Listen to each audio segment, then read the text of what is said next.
అబ్బా కాళ్ళని నొప్పులుగా ఉండయా. రే నానా కాళ్ళు నొప్పుతురా నాన్న, కాళ్ళు నొప్పులుగా ఉండయా. సరేనా.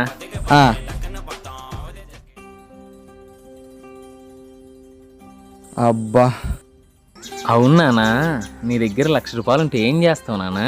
ఏముందిరా నీకే ఇస్తా లెక్క. మరి ఒకవేళ 10 లక్షలు ఉంటే? 10 లక్షలు ఉన్నా కానీ నీకేరా. మరి ₹1,00,00,000 ఉంటే? రే నీకేమన్నా పిచ్చా? నాకు ఒక్కగాని ఒక కొడుకువే, 1,00,00,000 కాదు 10 కోట్లున్నా నీకే ఇస్తా. మరి 500 ఉంటే నానా?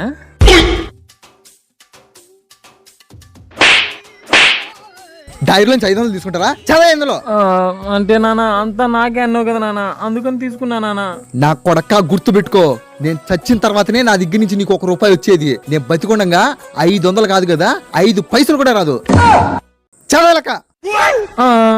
ఇదిగో నానా. చవా.